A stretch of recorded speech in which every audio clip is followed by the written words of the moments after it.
Let us start today's topic. Dear students, consignment accounts की इस class में accounting treatment या कहिए कि अकाउंटिंग प्रोसीजर के बारे में हम डिस्कस करेंगे। इसमें मुख्य रूप से 3 पॉइंट्स पर हम डिस्कस करेंगे। जो फर्स्ट पॉइंट है accounts to be opened in the books of consignor, प्रेषक की पुस्तकों में खोले जाने वाले खाते। और दूसरा पॉइंट है accounts to be opened in the books of consignee, प्रेषणी की पुस्तकों में खोले जाने वाले खाते। और जो थर्ड पॉइंट यहाँ पर रखा गया है journal entries in the books of consignor and consignee, consignor की बुक्स में कंसाइनमेंट पर भेजे गए माल के संबंध में लाभ या हानि ज्ञात करने के लिए प्रत्येक लेन देन का सही लेखांकन करना आवश्यक है। और इस उद्देश्य से कंसाइनर की बुक्स में जो खाते हम तैयार करते हैं उनमें फर्स्ट अकाउंट का नाम है कंसाइनमेंट अकाउंट, दूसरा मेन खाता इसमें रहता है कंसाइनीज अकाउंट, और एक खाता हम खोलते हैं goods sent on consignment account, और एक होता है स्टॉक ऑन कंसाइनमेंट अकाउंट। तो ये क्लोजिंग स्टॉक के लिए होता है। तो सबसे पहले कंसाइनमेंट अकाउंट के बारे में हम यहाँ पर डिस्कस कर रहे हैं। तो जो कंसाइनमेंट अकाउंट होता है वो एक नॉमिनल अकाउंट है। जैसे हम trading profit and loss account बनाते हैं ठीक उसी प्रकार से कंसाइनमेंट अकाउंट तैयार किया जाता है। इसके डेबिट साइड में जो गुड्स हमने कंसाइनमेंट पर भेजी हैं उनकी राशि लिखी जाती है goods sent on consignment account के नाम से। जो खर्चे कंसाइनर ने किए हैं वो यहाँ पर लिखे जाते हैं टू कैश और बैंक अकाउंट जैसी भी स्थिति है, और एक्सपेंसेस के नाम हम यहाँ पर लिख सकते हैं और फिर जोड़ करके कॉलम में राशि लिखी जाती है। जैसे कैरिज है, फ्रेट है, इंश्योरेंस है, तो इस तरह से सारे खर्चे जो कंसाइनर ने किए हैं वो यहाँ पर हम लिखते हैं। और ठीक इसी प्रकार से जो खर्चे कंसाइनी ने किए हैं तो वो भी यहाँ पर लिखे जाते हैं। तो उसमें यहाँ पर डेबिट साइड में हम लिखते हैं टू कंसाइनी, और जो उसका कमीशन है तो उसको लिखते हैं, या उसके दूसरे खर्चे हैं जैसे एडवर्टाइजमेंट के एक्सपेंसेस हैं, सेलिंग के एक्सपेंसेस हैं, कोई इंश्योरेंस का एक्सपेंसेस है, कोई वॉचमैन की सैलरी है, इस तरह के खर्चे सारे उसके यहाँ पर हम लिखते हैं। और फिर क्रेडिट साइड में हम सेल्स लिखते हैं जो कंसाइनी के द्वारा की जाती है, इसलिए यहाँ पर by consignee, cash sales, credit sales, इन दोनों का जोड़ करके हम कॉलम में ऐसे लिखते हैं। और जो क्लोजिंग स्टॉक वहाँ पर बच गया है उसको हम कहते हैं स्टॉक ऑन कंसाइनमेंट। तो by stock on consignment account के नाम से ये राशि यहाँ पर लिखी जाती है। तो ऐसा करने के उपरांत डेबिट और क्रेडिट साइड का जोड़ करके हम देखते हैं कि अगर क्रेडिट साइड का जोड़ ज्यादा आता है तो इसका मतलब है कि यहाँ पर प्रॉफिट हुआ है, तो इसलिए प्रॉफिट की एंट्री हम डेबिट साइड में यहाँ पर करते हैं to profit and loss account, और ब्रैकेट में आप लिख सकते हैं बैलेंसिंग फिगर इफ प्रॉफिट। अगर प्रॉफिट होता है तो ये डेबिट साइड में यहाँ पर ऐसे लिखा जाता है। अगर लॉस है तो फिर क्रेडिट साइड में हम यहाँ लिखेंगे by profit and loss account balancing figure. यदि लॉस है तो हम यहाँ पे लिखते हैं। तो इस प्रकार से ये कंसाइनमेंट अकाउंट बनता है। तो ये सिंपल है, इतना मुश्किल नहीं है, थोड़ी अंडरस्टैंडिंग की इसमें जरूरत रहती है। और जो दूसरा मुख्य खाता हम यहाँ पर बनाते हैं वो कंसाइनी का खाता है, कंसाइनीज अकाउंट, प्रेषणी का खाता। तो कंसाइनीज अकाउंट एक पर्सनल अकाउंट होता है, और जिस प्रकार से एक डेटर का खाता हम बनाते हैं और ठीक इसी प्रकार से कंसाइनीज अकाउंट भी डेबिट साइड से शुरू होता है, और डेबिट साइड में सेल्स का अमाउंट लिखा जाता है to consignment account. Cash sales, credit sales का टोटल करके हम यहाँ पर लिखते हैं। जितने रुपए का माल कंसाइनी ने सेल किया है उस राशि से ये एंट्री यहाँ पर होती है। फिर ये जो सेल्स उसने की है, इस सेल्स में से उसने जो पेमेंट की है, कुछ पेमेंट उसने कैश में पहले की है, कोई एडवांस में पेमेंट की है, या कोई बिल रिसीवेबल उसने भेजा है, या कोई खर्चे उसने किए हैं, या उसका कमीशन का अमाउंट है, वो सारी की सारी आइटम्स यहाँ पर क्रेडिट साइड में लिखी जाती है। जैसे आप देख रहे हैं बाय कैश और बैंक अकाउंट कोई राशि उसने भेजी है तो यहाँ पर लिखी गई है। बाय बिल्स रिसीवेबल अकाउंट कई बार BR भेजा जाता है तो वो यहाँ पर लिखा गया है। बाय कंसाइनमेंट अकाउंट तो एक्सपेंसेस जितने भी हैं वो सारे के सारे एक्सपेंसेस यहाँ पर लिखे जाते हैं। ठीक इसी प्रकार से बाय कंसाइनमेंट अकाउंट करके कमीशन भी एक खर्चा है तो उसको भी यहाँ पर हम लिखते हैं। और फिर फाइनल पेमेंट जो होनी है, कोई बैंक ड्राफ्ट उसने दिया है, चेक के माध्यम से राशि दी है, तो बाय कैश और बैंक अकाउंट जैसी भी स्थिति हो वो हम यहाँ पर एंट्री करते हैं, और ब्रैकेट में यहाँ लिख सकते हैं फाइनल पेमेंट। और यदि कंसाइनी ने अभी कोई पेमेंट नहीं की है तो ऐसी स्थिति में हम यहाँ पर लिखते हैं by balance carry down, by balance CD, तो वो राशि यहाँ पर लिखी जाती है। एक जो थर्ड अकाउंट यहाँ पर हम खोलते हैं goods sent on consignment account है। तो स्टार्टिंग में जब गुड्स भेजी जाती हैं तो ऐसी स्थिति में जो एंट्री होती है उसमें हम गुड्स सेंट ऑन कंसाइनमेंट को क्रेडिट करते हैं और कंसाइनमेंट अकाउंट को डेबिट करते हैं। तो goods sent on consignment account के क्रेडिट में हम एंट्री करेंगे बाय कंसाइनमेंट अकाउंट, क्योंकि कंसाइनमेंट अकाउंट के डेबिट में ये एंट्री होती है तो यहाँ पर ये क्रेडिट में आएगी। और इस खाते का जो बैलेंस होता है उसे हम ट्रेडिंग अकाउंट में ट्रांसफ़र कर देते हैं और ये खाता इस प्रकार से बंद हो जाता है, क्लोज हो जाता है। ठीक इसी प्रकार से स्टॉक ऑन कंसाइनमेंट अकाउंट तैयार किया जाता है। कंसाइनी के पास जितना भी अनसोल्ड स्टॉक होता है, बिना बिका माल होता है, उसकी कैलकुलेशन हम करते हैं और कैलकुलेशन करके उसकी एंट्री कंसाइनमेंट अकाउंट के क्रेडिट में करते हैं by stock on consignment account. इसीलिए इस खाते के डेबिट साइड में यहाँ पर लिखा हुआ है टू कंसाइनमेंट अकाउंट। और फिर इस बैलेंस को हम आगे लेकर जाते हैं, इसलिए यहाँ पर लिखा हुआ है बाय बैलेंस CD। तो यहाँ पर ये 4 खाते मुख्य रूप से कंसाइनर की बुक्स में खोले जाते हैं। और यहाँ पर बताना ये बड़ा इम्पोर्टेंट है कि ये 4 खाते प्रत्येक कंसाइनमेंट के लिए अलग से खोले जाते हैं। मान लीजिए कि 4 कंसाइनमेंट्स हमारे अलग अलग स्थानों के लिए भेजे गए हैं, तो सभी के कंसाइनमेंट अकाउंट्स अलग बनेंगे, सभी के प्रॉफिट और लॉस की कैलकुलेशन अलग अलग से की जाएगी। तो ये हमने ध्यान रखना होता है। तो ये हमारा फर्स्ट पॉइंट था। और सेकंड पॉइंट में हम देख रहे हैं कि accounts to be opened in the books of consignee, प्रेषणी की पुस्तकों में खोले जाने वाले खाते। डियर स्टूडेंट्स, प्रेषणी की बुक्स में यहाँ पर मुख्य रूप से 2 ही खाते खोले जाते हैं, कंसाइनर्स अकाउंट और कमीशन अकाउंट। तो जो कंसाइनर्स अकाउंट है, प्रेषक का खाता है, ये पर्सनल अकाउंट होता है और इसे हम क्रेडिटर की तरह खोलते हैं, क्योंकि कंसाइनर को पेमेंट करनी होती है कंसाइनी ने। कंसाइनर को सेल्स का हिसाब देना होता है, जो भी सेल्स कंसाइनी ने की है, चाहे वो कैश सेल्स है या क्रेडिट सेल्स है, तो इसका पूरा हिसाब कंसाइनी ने कंसाइनर को देना होता है। और इस अकाउंट के माध्यम से हमें पूरी डिटेल यहाँ पर मिलती है। तो कंसाइनर्स अकाउंट क्रेडिट साइड से शुरू होता है और हम लिखते हैं बाय कैश और बैंक अकाउंट, वो कैश सेल्स के लिए आइटम लिखी जाती है। बाय डेटर्स, ये क्रेडिट सेल्स के लिए हम लिखते हैं। और डेबिट साइड में हम लिखते हैं to bills payable account, consignee ने कंसाइनर को कोई बिल्स पेबल दिया है तो उसकी राशि यहाँ पर लिखी जाती है। कोई नकद में राशि दी है टू कैश और बैंक अकाउंट, उसके लिए यहाँ पर एंट्री की जाती है। और जो उसका कमीशन बनता है उसके लिए एंट्री यहाँ पर करता है टू कमीशन अकाउंट। और नकद में कोई एक्सपेंसेस का भुगतान किया है तो टू कैश और बैंक अकाउंट, तो एक्सपेंसेस के लिए आइटम्स यहाँ पर लिखी जाती हैं। और कंसाइनर को जो फाइनल पेमेंट होती है उसके लिए यहाँ डेबिट साइड में हम लिखते हैं टू कैश और बैंक अकाउंट और ब्रैकेट में लिख देंगे फाइनल पेमेंट मेड। और यदि फाइनल पेमेंट यहाँ पर नहीं की जाती है तो ये बैलेंस को हम आगे लेकर जाते हैं, तो ऐसी स्थिति में हम लिखते हैं टू बैलेंस CD। तो इस प्रकार से कंसाइनर्स अकाउंट ये तैयार होता है। और फिर दूसरा जो खाता हम बनाते हैं कमीशन अकाउंट, कमीशन का खाता। तो कमीशन आप समझते हैं कि एक नॉमिनल अकाउंट है और कमीशन कंसाइनी की इनकम है। तो इनकम होने के नाते ये खाता क्रेडिट साइड से शुरू होता है और ये जो कमीशन है वो कंसाइनर से लेना है, तो इसलिए बाय कंसाइनर्स अकाउंट हम यहाँ पर लिखते हैं। और जो भी ये राशि हमारी क्रेडिट साइड में लिखी जाती है इसको ट्रांसफ़र कर दिया जाता है प्रॉफिट एंड लॉस अकाउंट में, इसलिए डेबिट साइड में यहाँ पर लिखा गया है to profit and loss account. तो इस प्रकार से ये कमीशन अकाउंट हमारा बनता है। तो जब भी क्वेश्चन में आवश्यक खाते बनाने के लिए बोला जाता है तो कंसाइनर की बुक्स में हम ये 4 खाते बनाते हैं। एक कंसाइनर का खाता, एक बनाते हैं हम कंसाइनी का खाता, एक बनाते हैं हम goods sent on consignment account और एक बनाते हैं स्टॉक ऑन कंसाइनमेंट अकाउंट। और कंसाइनी की बुक्स में 2 ही खाते बनते हैं, एक है कंसाइनर्स अकाउंट और एक है कमीशन अकाउंट। तो अकाउंट्स पर एक नज़र डालने के उपरांत अब हम जर्नल एंट्रीज की बात यहाँ पर करेंगे। डियर स्टूडेंट्स, अगर हम जर्नल एंट्रीज को कंसाइनर और कंसाइनी की बुक्स में समझ लेते हैं तो फिर ये चैप्टर आपके लिए बिल्कुल आसान हो जाएगा।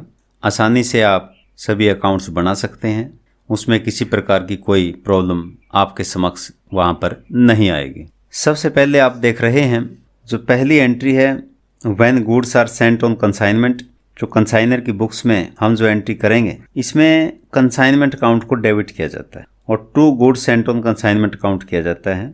और नरेशन हम लिखते हैं for goods sent on consignment. और यहाँ बड़ा इम्पोर्टेंट है कि जो कंसाइनी है, कंसाइनी गुड्स को रिसीव करता है लेकिन कोई एंट्री नहीं करता, नो एंट्री। यहाँ पर ध्यान देने योग्य ये बात है कि कंसाइनर की बुक्स को अपने पास रखेगा, वेयर हाउस में रखेगा। ये सारा काम गुड फेथ में होता है। गुड्स की रिकॉर्डिंग यहाँ पर नहीं होती है। और जो दूसरी एंट्री हम देख रहे हैं, when advance payment is received from consignee, जब प्रेषणी से अग्रिम राशि प्राप्त होती है तो जो एंट्री की जाती है आप देख रहे हैं, कैश और बैंक अकाउंट डेबिट या बिल रिसीवेबल अकाउंट डेबिट, जैसी भी स्थिति हो वो हम यहाँ पर डेबिट में आइटम लिखते हैं। और टू कंसाइनी, क्योंकि कंसाइनी ने वो राशि पेमेंट की है इसलिए यहाँ पर टू कंसाइनी लिखा गया है। For advance payment received from consignee, तो कंसाइनी ने एडवांस पेमेंट भेज दी है, उसके लिए ये एंट्री होगी। और ठीक इसके विपरीत एंट्री, रिवर्स एंट्री कंसाइनी की बुक्स में होती है, कंसाइनर डेबिट, क्योंकि डेबिट द रिसीवर। और टू कैश अकाउंट, नकद में राशि दी है। टू बैंक अकाउंट, बैंक के माध्यम से दी है।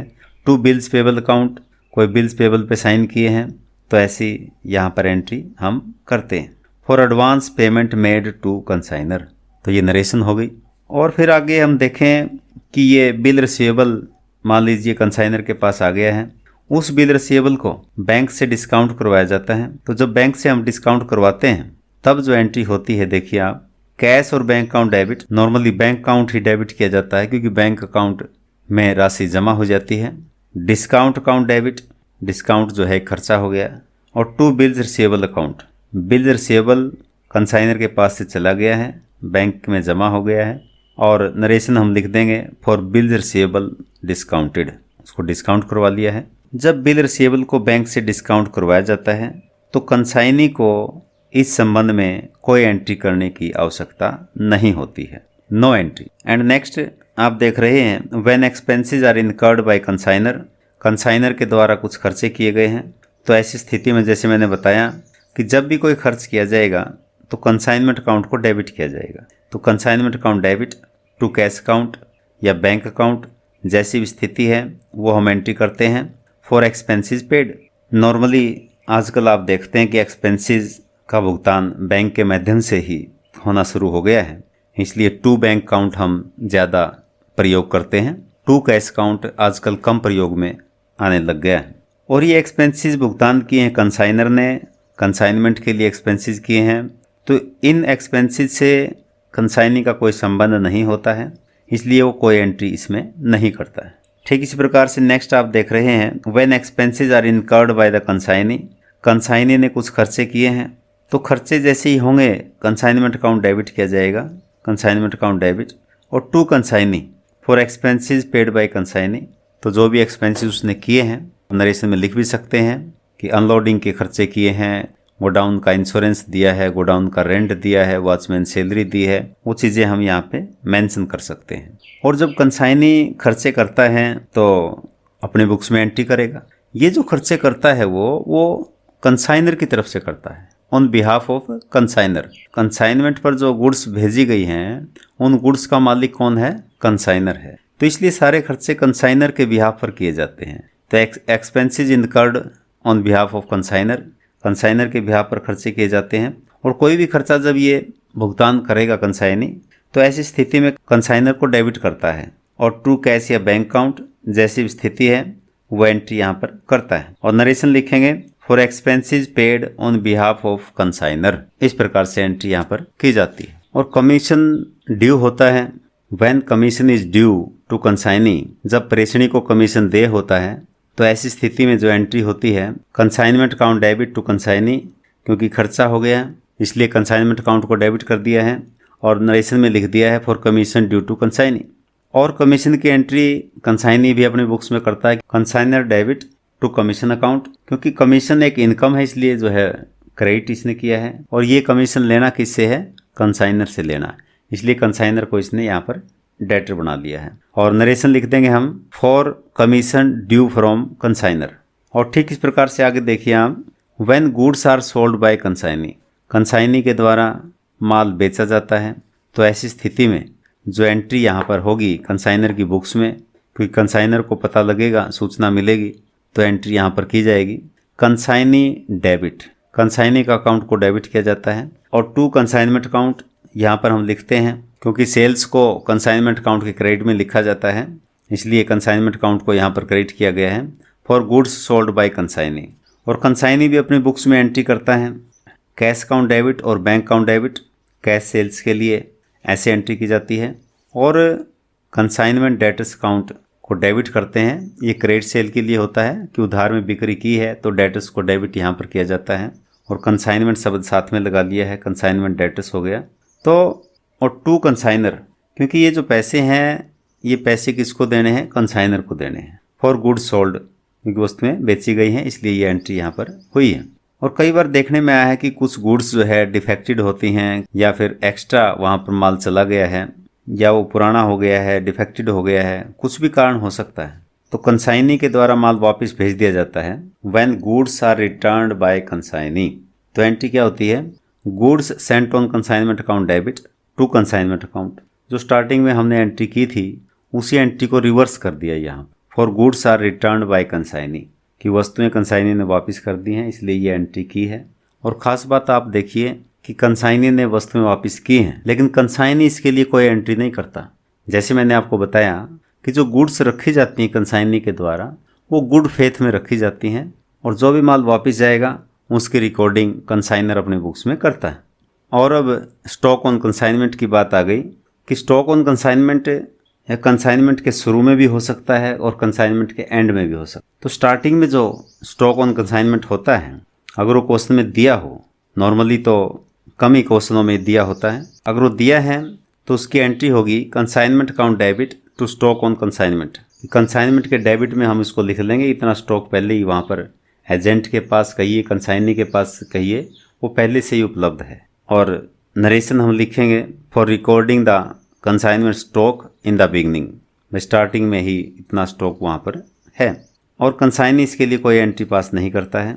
ठीक इस प्रकार से क्लोजिंग स्टॉक के लिए एंट्री पास की जाती है stock on consignment account debit to consignment account. तो ओपनिंग स्टॉक के रिवर्स ये एंट्री है, आप देख रहे हैं for recording the stock on consignment at the end. तो एंट्रीज ये इस प्रकार से हम करते हैं। फिर बात आती है प्रॉफिट और लॉस की।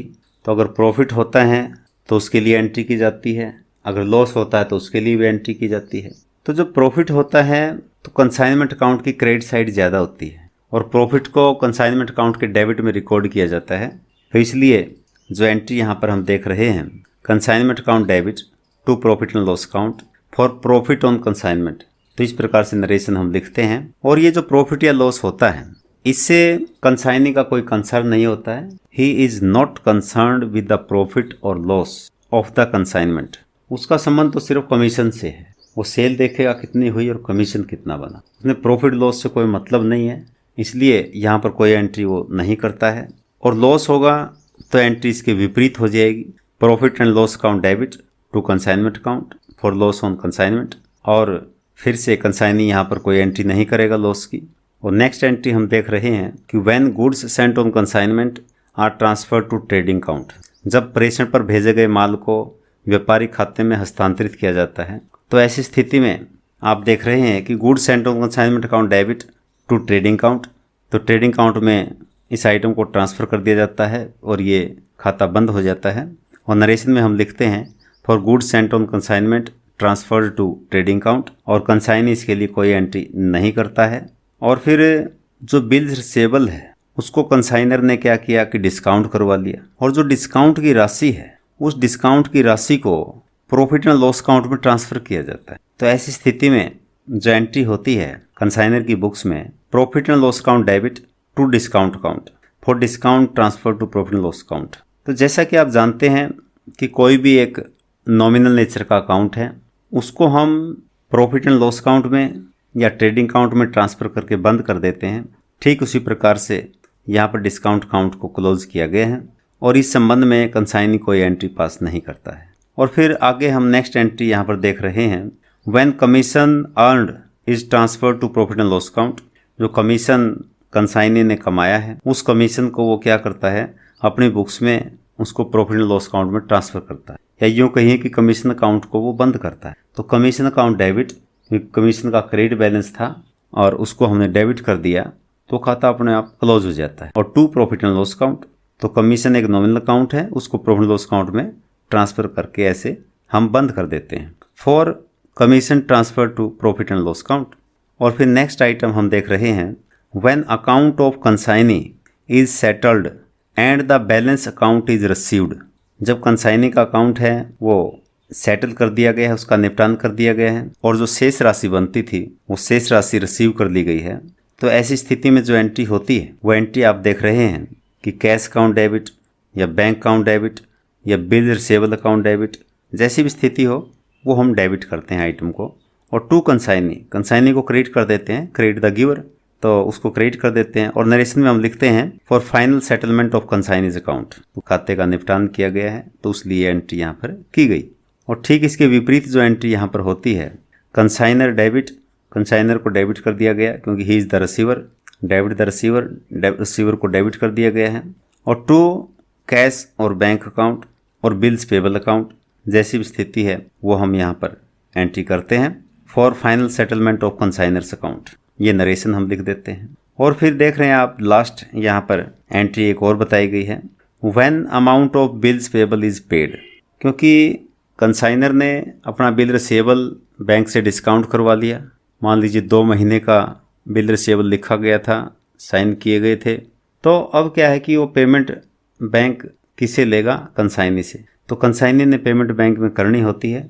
तो ऐसी स्थिति में जो एंट्री होती है बिल्स पेबल अकाउंट डेबिट और टू कैश अकाउंट और बैंक अकाउंट, जैसी भी स्थिति हो वो एंट्री यहाँ पर की जाती है। और नरेशन हम लिखते हैं for payment of bills payable, कि बिल्स पेबल की पेमेंट की गई है तो इसलिए ये एंट्री की गई है। तो बिल्स पेबल की पेमेंट के संबंध में कंसाइनर अपनी बुक्स में कोई एंट्री नहीं करता है, he is not concerned with the payment of bills payable. Dear students, इस लेक्चर के संबंध में आपकी कोई भी क्वेरी है, कोई भी क्वेश्चन है तो आप कमेंट बॉक्स में कमेंट अवश्य करें, आपके क्वेश्चन का जवाब हम ज़रूर देंगे। और अगर आप इस चैनल पर नए हैं तो आप इस चैनल को सब्सक्राइब करें, शेयर करें और बेल आइकन को प्रेस अवश्य करें ताकि प्रत्येक आने वाले वीडियोस का नोटिफिकेशन आपको मिलता रहे। कंसाइनमेंट अकाउंट्स की जो नेक्स्ट क्लास हमारी रहेगी उसमें हम एक प्रैक्टिकल क्वेश्चन डिस्कस करेंगे ताकि कंसाइनमेंट अकाउंट के बारे में आपने जो इस क्लास में अकाउंट्स के बारे में जाना है, जर्नल एंट्रीज के बारे में जाना है, तो उनकी प्रैक्टिस आपकी हो जाए। Thank you very much for joining the class. Have a nice and wonderful day. Jai Hind.